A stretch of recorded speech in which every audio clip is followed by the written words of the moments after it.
every member of the Well Church that are not here and that may be listening, I want you to know that all the days, surely goodness and mercy and his love will follow you all the days of your life. And I will dwell in the house of the Lord forever. Hanging my hat on the second chapter, the second verse of the 23rd Psalms, as we come to the third message in a series that takes a fresh look at Psalms 23. This message will examine the importance of the rest that the Lord provides. Amen. You may be seated in the presence of the Lord and have us to repeat this. Napping in green pastures. Napping in green pastures. Napping, taking a nap in green pastures. All right. Today I want to take a look. I want us to walk and take a look. And while we're walking, listen, matter of fact, let's try something. I need us to close our eyes and begin to be, and let us take a journey. Help me, Holy Ghost, here.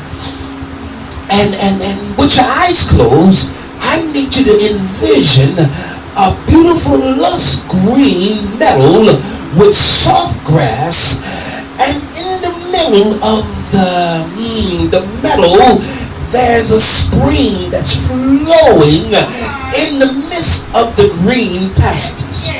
And if you just continue with your eyes closed, begin to think about a blue sky, and the sun is shining through brightly, and there is a soft, cool breeze like it is this morning. And then the wind is blowing through the trees. And imagine yourself spreading out a blanket beside the stream. Are y'all with me? And then lay down on the blanket. And you have the choice this morning to either take a nap or read a good book. Are y'all hearing me? And this is an opportunity for us to escape the cares of the world and of the situations that has plagued us this month, this week, and this year.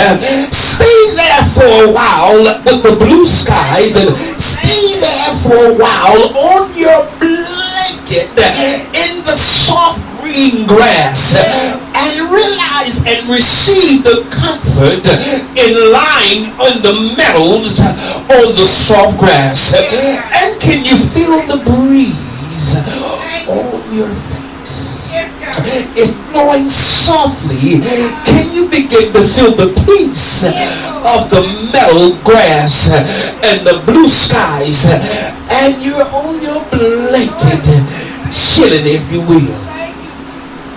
And now you can open your mind, your eyes. But this is exactly what David, in this text where it says, the scripture here says, he makes me to lie down in green pastures. David is expressing and he's inviting us to capture what God has planned for us. Oh, I wish I had 2 or 3 people here that still got this vision in their mind. And David is trying to express to us that he's inviting us to picture this. And he's saying, this is what the good shepherd in verse 2 has planned for us. I want somebody to capture this. A good shepherd desires to lead his sheep to such a place. I want y'all to catch this now. And he's responsible for getting you to the place where there is green meadows, where there is a stream flowing. He's trying to get you there.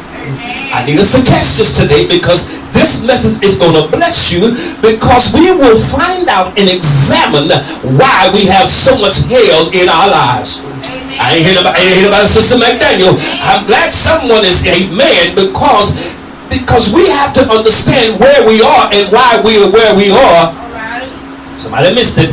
But the good shepherd here in the text, what David is trying to say is God the shepherd is striving to lead us. And so as we reflect on the words of David in the 23rd Psalms, we will discover exactly how and why God wants to do this for us. What is it that he wants to do? He wants to lead us beside some still waters. Are y'all hearing me? But above all, listen, I would like us to discover all the benefits that come from allowing the shepherd, catch this, to lead us to the place of comfort. Oh, I wish I had somebody here. And so the first part of the message is understanding why this is essential for the sheep. Why rest is essential to the sheep. And so many times we want to take rest at the wrong place. We want to get rest at the wrong time when we ought to be working. We too busy trying to rest. And you can't hear what God is trying to say if you're resting at the wrong time. I wish I had my crowd here. I'll drop that in for a nickel. Come on, somebody. We're resting too much at the wrong time. Matter of fact, he's coming back again. This not in the message, but he's coming back again. And if he finds us resting, he may tell us like he told the disciple, rest on, get your sleep. Because when it was time when he needed us to be up praying and watching for the enemy, waiting, but we were too busy sleeping. We couldn't wait until he came back. I wish I had somebody. But understanding the why of this is why it's essential for sheep to get the rest. Can I help us? Can I walk this thing slowly today? Listen, a sheep requires rest to properly digest the food. Sister Johnson. And not only does a shepherd make sure that the sheep have nourishment, but they also are concerned about the sheep having the proper rest. You have to understand here, Bradley, that sheep needs good rest. And also the shepherd must search out a shaded, peaceful, and secure place for the sheep to lie down in order that they may properly digest their food.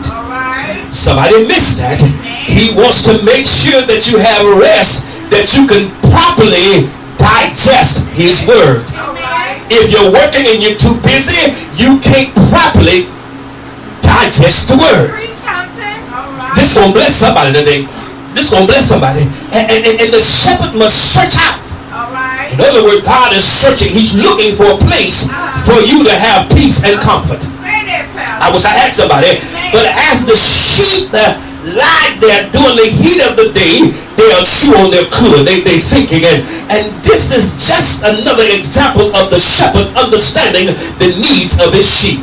God understands what you need when you need it. He understands that you need rest in order to properly do his will. I wish I had somebody here. Sheep are very easily stressed out. Oh, I heard somebody say, I'm so stressed. I don't know what to do. Hello, lights and walls.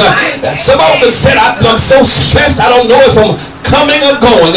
Everything seems to be falling apart. But catch this about a sheep. Catch this about a sheep. A sheep will not lie down if they feel the slightest bit of fear. Don't that sound like us? If something is bothering us and we're scared, it's kind of hard to go to sleep. I wish I had 2 or 3 people here. Sheep will not lie down if there's any sense of friction in the flock. If there's some issues in the family, it's kind of hard for you to get some rest. It sounds like us, but he's talking about the sheep. A sheep, if there's any friction, they can't lie down and get rest. In flocks, there is what is known as the budding order. In the budding order, I wondered what the budding order was. I went to Wikipedia and Webster to find out what the budding order and what that means. The friction in the flock and the flocks. That there was some things that went on called budding. It's called the budding order. And in other words, when there's friction in the camp, there's a lot of butts. And they begin to butt one another's head. They begin to butt shoulders, and they begin to jump and kick each other. butting head, and they wouldn't just stop butting heads until somebody until one of the sheep would die. And so here it is with us in the sheep thing. We always butting heads, and so when you're butting heads and when you're always bumping shoulders, move out of our way. I believe that's when it comes knock this off my shoulder. It's something about shoulder buttoning, head buttoning. That's friction. And so here it says that the sheep cannot operate and sleep and have rest if there's a lot of butting order going on. Will y'all hear me? Right. Sheep will not lie down if they are being bothered by flies or pestilence. You know that sign, that the saying we say, the N-word and flies. Come on, somebody. It's always bothering you. Always slapping flies. You always moving situations, slapping things that have held you down, the problems on the job, and you know the typical things that we go through in life. It's always we always slapping and flapping and trying to get the things off of the flies and the mosquitoes. We're swatting them. You can't get rest if things are always plaguing you. Yeah, you can't. Sheep will not lie down if they're the least bit of hungry. You can't get no rest because, I feel this thing right here. You can't get no rest because you're hungry, not only for physical food, but you're hungry for spiritual food. I wish I had somebody here. And that is why it's good. It's good. That's why the good pastor is essential. The good pastor is essential because there's green meadows there and there's a place of rest. Are y'all hearing me? And so when there's rest and there's a green meadows and there's a stream flowing through. All right, pal. It's just something about the green meadows. All right. And the shepherd looks for that place for us. How many know that God is looking for a place for us? Yes, God. Now sheep need a peaceful environment in order to rest. Yes, Lord. Thank you. Thank you. When we weigh the four factors that affect the sheep's ability to rest, Yes, God. you can begin to see the importance of a peaceful environment. All right, Pastor. Sheep got to have a place. It's imperative that they have a good place to rest. Yes, God. Yes, yes, Are y'all following me? yes. Now. What we need to realize is that these words has nothing to do with sheep eating all they want and drinking all they want. All right. It has nothing to do with it.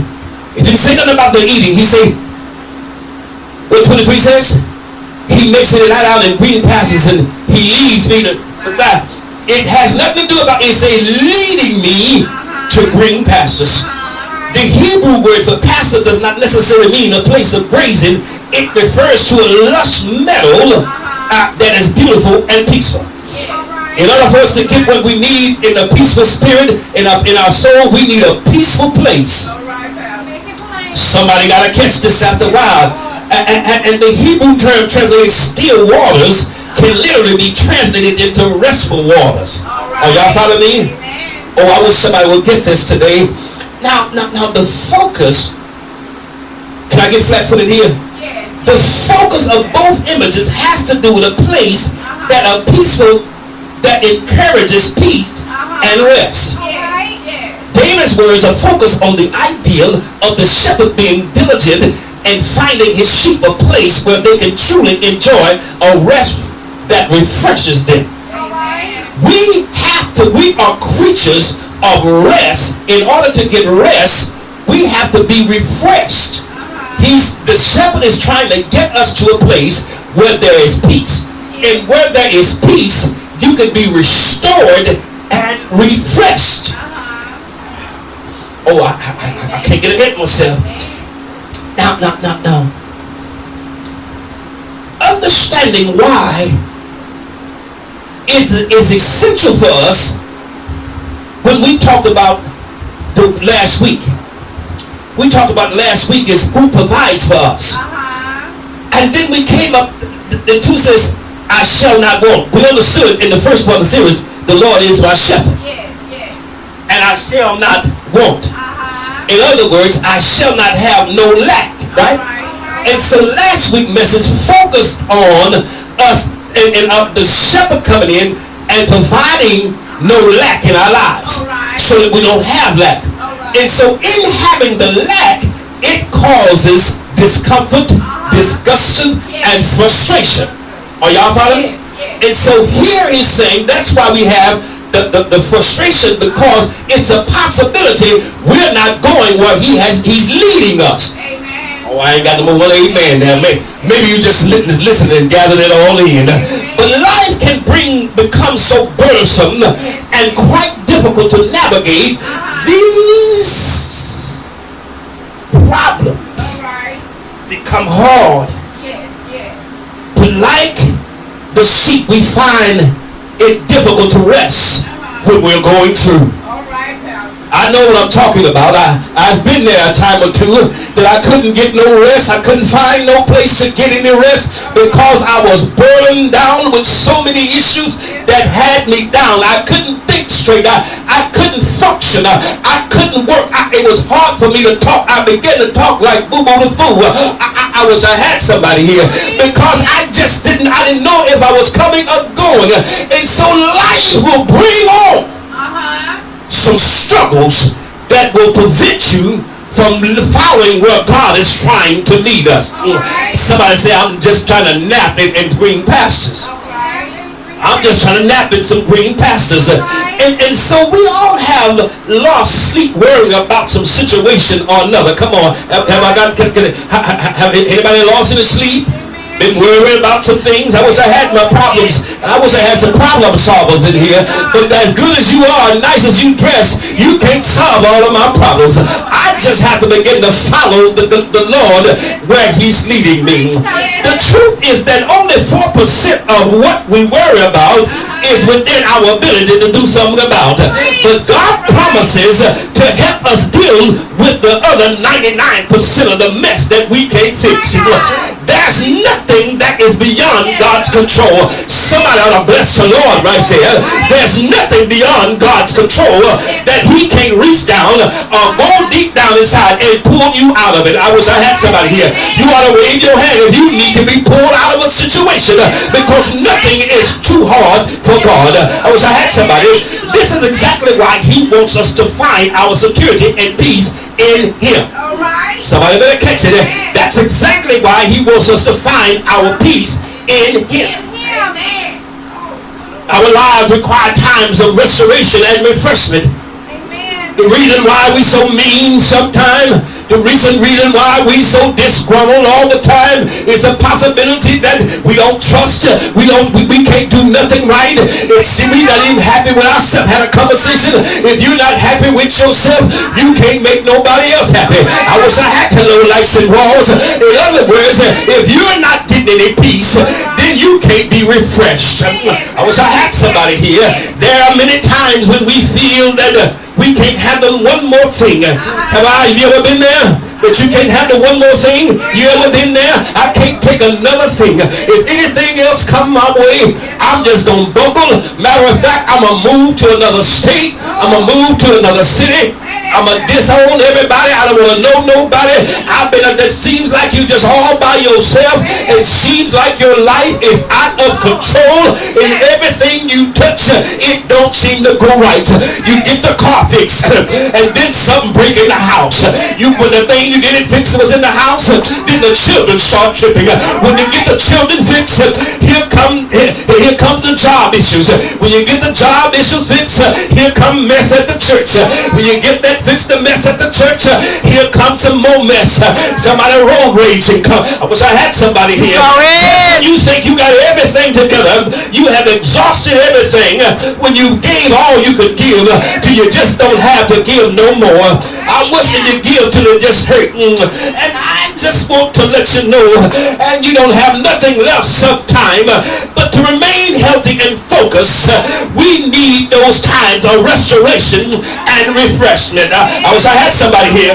I'm just about to close, but if we do not find this peaceful place to rest, there are dire consequences.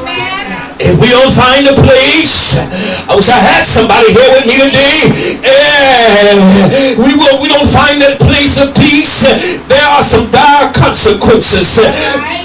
I'm so glad that God is talking instead of me. God realizes that we need many of the same things as the sheep do.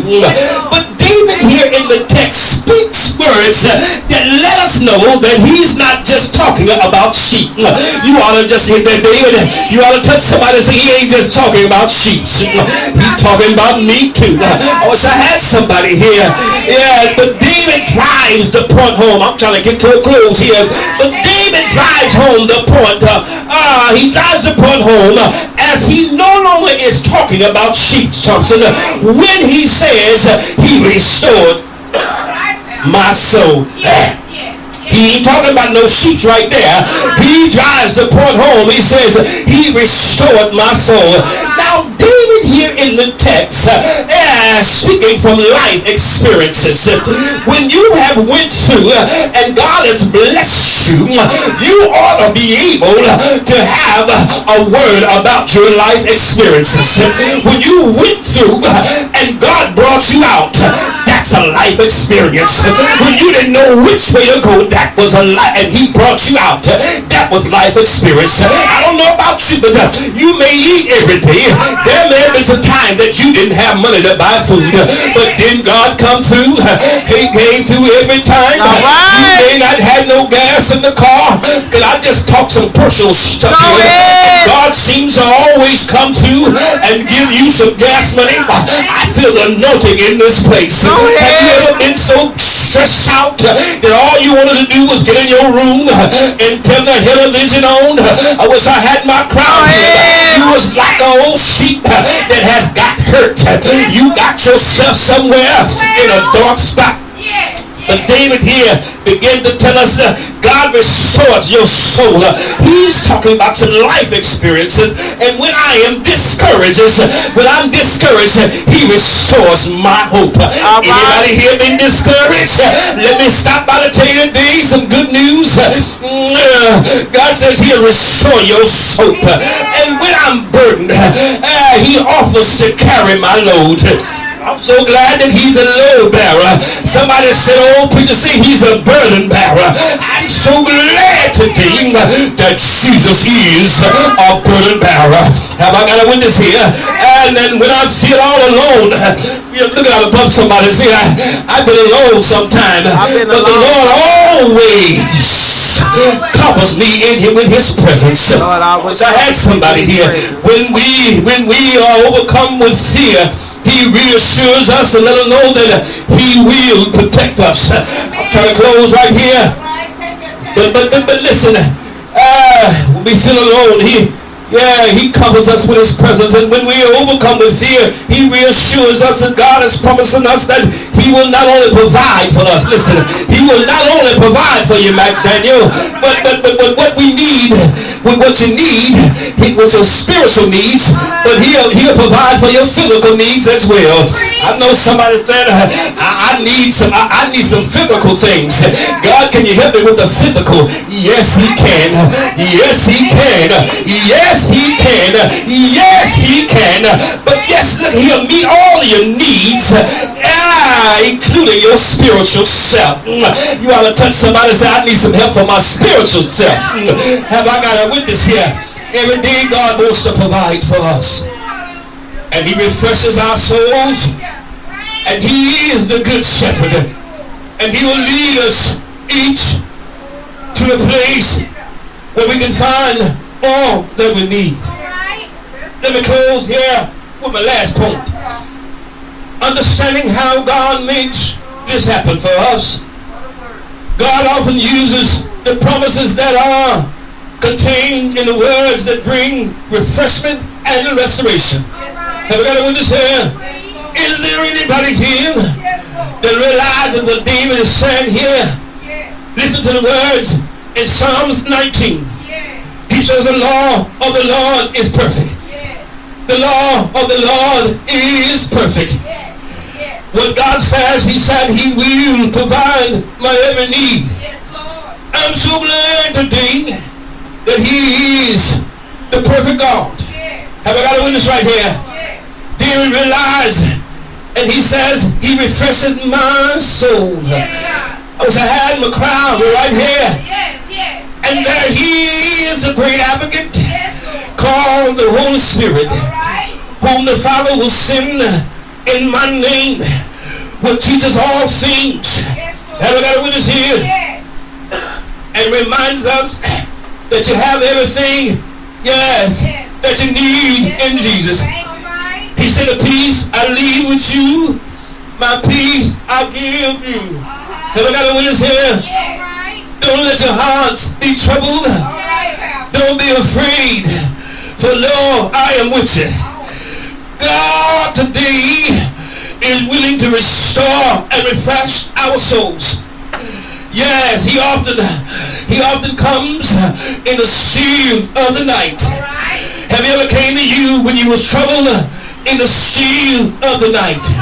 He will, yes, bring it through every time.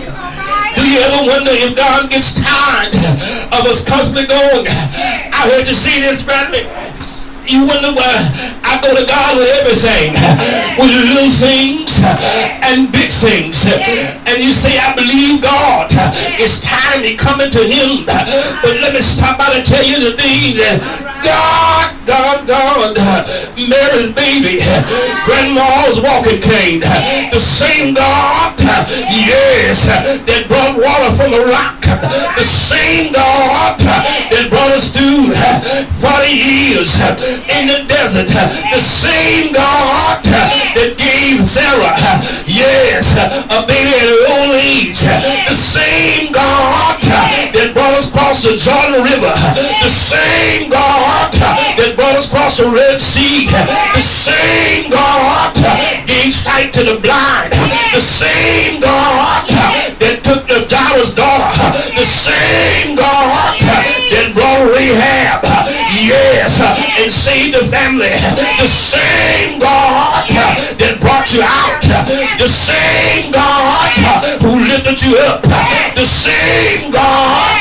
will bring you through, the same God will bring you through every time, the same God that gave sight to blind Bartimaeus, the same God that gave David, the slew Goliath, the same God that seen me through, the same God that walked me through the valleys of the shadows of death, the same God that makes me wear graves and green pastures, the same God that leads me, yes, the same God wants to give us refreshment, the same God wants to restore my soul, the same God that tells me to bring all your burdens upon me, the same God will give us the confidence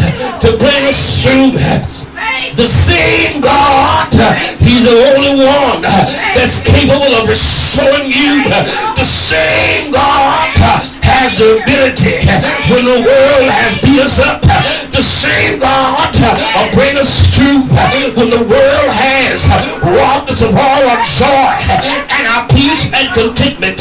The same God is saying to us sitting here today, I know you may be stressed, I know you may be disgruntled, but hold on,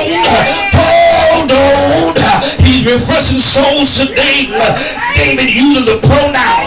I stopped by school one day and I found out what a pronoun means.